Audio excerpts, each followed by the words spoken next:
What's up, Soul Tribe? It's your girl Dominique with Empathic Guidance, and I'm back with another message for you guys. Now, guys, you know that I've been going live and I've been doing live readings, and so one of my subscribers, Saray to be exact, reached out and she had a video idea, as she always does. This is about at least the second or third idea I've gotten from her.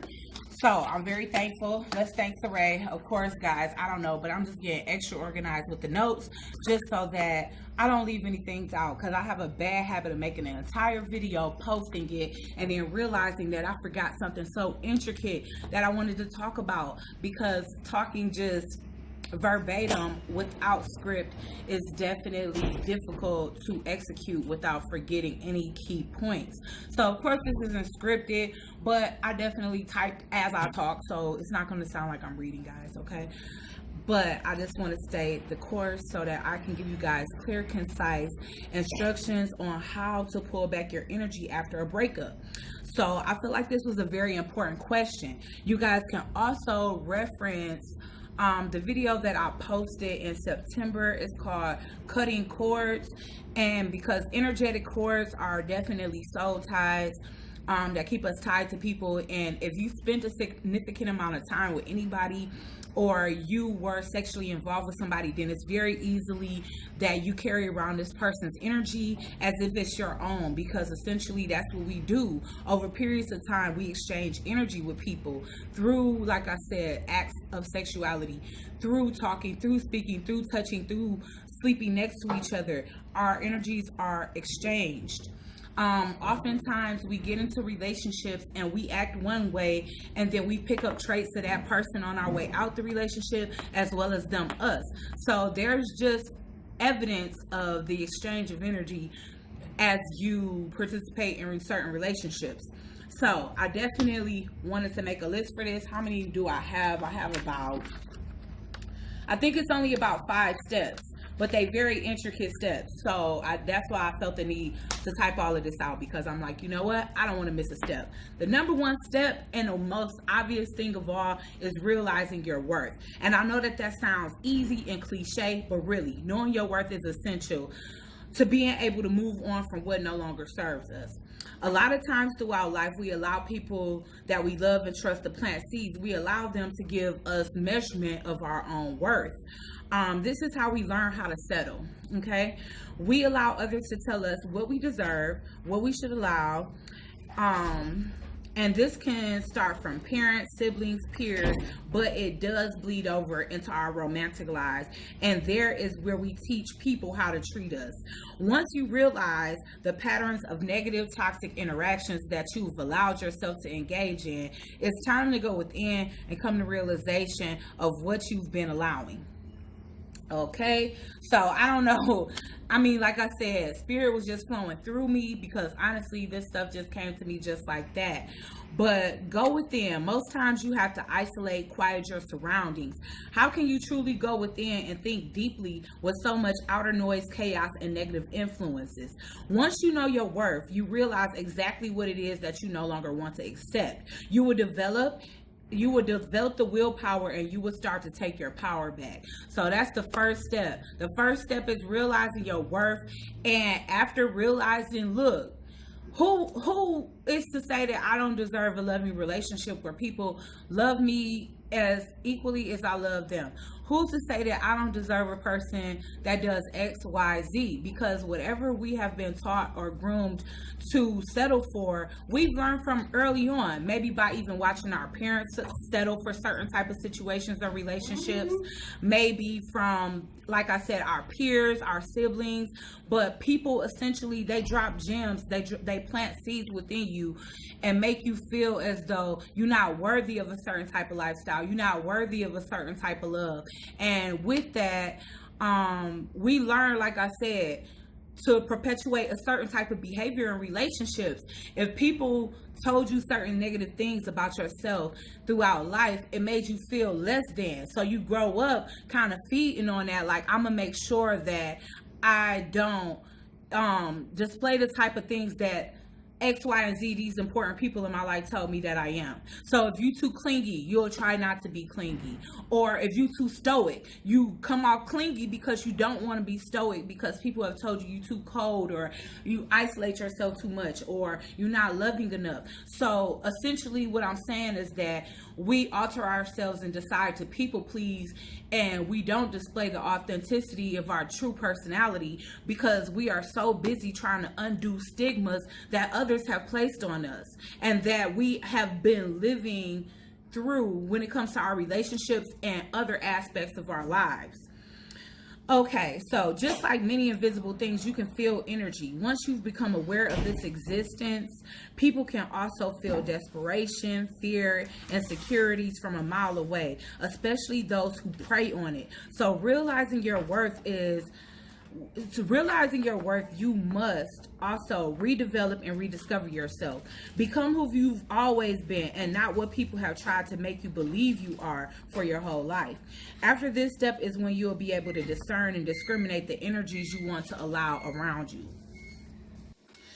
So that's a huge deal to me, because once I realized within my situation that, number one, I had pushed my authentic self so far down because I was so afraid of expressing who I truly was because of the lack of appreciation that I've received from my authentic self my entire life. So once I realized that I was literally so far gone from my own authenticity, then I decided, first I took a look at the things in the past that may have taken place that may have made me conform to those certain normalities. And then I started to reappreciate myself. Most of us have to tap into that inner child because a lot of our damage and trauma is created during our childhood. Like I said, those are the years where people perpetuate what they feel that we should be and what we're not enough of. And so we kind of grow up harnessing those stigmas or trying to counteract them when there's absolutely nothing wrong with who we are to begin with. So rebuild your confidence and sense of self-worth. A lot of times from the seeds planted by peers, family, and friends, and then lovers, we lose pieces of ourselves trying to undo those stigmas, as I stated just a few minutes ago or seconds ago. That people place on us, essentially trying to people please. Once you realize your worth, it's time to capitalize on it. Take care of the physical and spiritual aspects of yourself. Take up a skincare regimen, a hair health regimen, all of that. Like, really try to redevelop who you was before you engaged in any toxic situation with a romantic partner or friends or even family members, because a lot of trauma can come from strictly family members, and it doesn't. Things that I definitely suggest outside of, like I said, taking up a skincare, hair care regimen, exercising, so that you are able to not only help yourself feel better, but counteract the psychological damages done over time. And what I say by psychological, I'm not talking about actual mental health. Of course, you need to see a professional about mental health issues. But what I'm saying is the insecurities that were created from by others for you, that really shouldn't even be existing, that really are illusion, because a lot of times people, they choose to do that so that you aren't as confident about yourself. A lot of people that are around you, they don't want you to be as confident about yourself as you actually should be, because a lot of our life depends on confidence. The job that you want, that person needs to see that you are a confident candidate. If you come into an interview and you shy and you speaking like a pipsqueak, like you don't feel like you're worthy of the job, then 9 times out of 10, the person that comes in with their head held high and they speaking and enunciating every single word as if it's Bible and they know it's true, then that's the person that's going to get hired. Why? Because they exuded way more confidence than you. And the reason why you didn't exude those confidence is because you had too many people telling you couldn't do what it is that you came here to do. Okay, so like I said, some things, just for example, like I said, go within, lose a few pounds if you feel overweight. Like myself, I'm deciding to do that for myself, not because of anybody else, because whatever anybody else have to say about me doesn't matter, but because I like to feel good and I like to look good. So therefore, that's something that raises my confidence. When I'm in shape, I feel a lot better about myself. Get a new wardrobe, especially if it's time. Treat yourself. If you've been working hard and paying bills and doing for everybody else, it's okay to go out and buy yourself a few things that's going to make you feel better, especially if you've been put in a position where you feel less than yourself. Okay? By this time, you are confident enough to move in solitude. Okay, by this time, you are confident enough to be in solitude.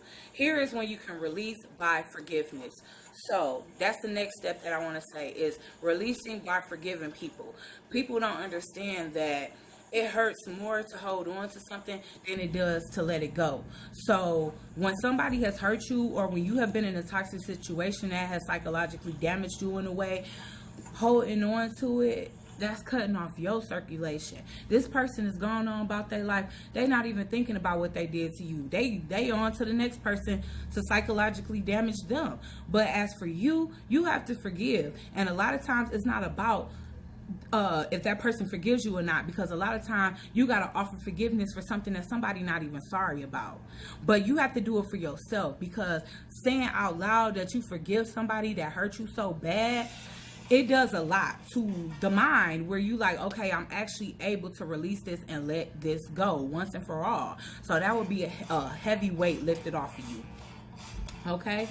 After that, okay, and what I said as an ad-lib to that is offering the gift of compassion and forgiveness shows that you not only reached a new level of healing, but that you also reached a new level of enlightenment. It shows that you realize a person's role in your life, even if it's not to stay in your life, but to teach you a lesson and move forward.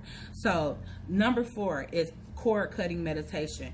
And again, I'll post the link to the video that I posted in September, but I gave you guys a brief description or a video long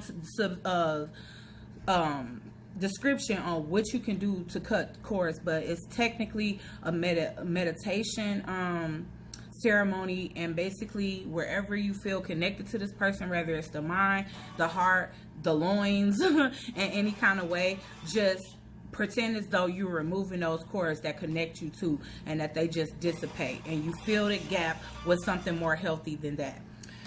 So number 5 is spiritual bath. By now, we all know the heaviness of any spiritually bonding situation can be made lighter and easier with a spiritual bath.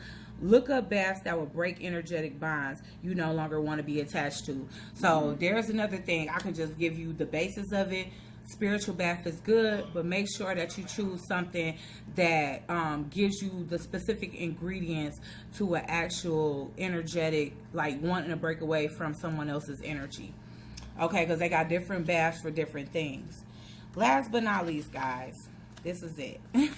One more thing. Okay, so if you guys haven't heard of Yoni Pearls, those are an excellent way to detox your wound, okay?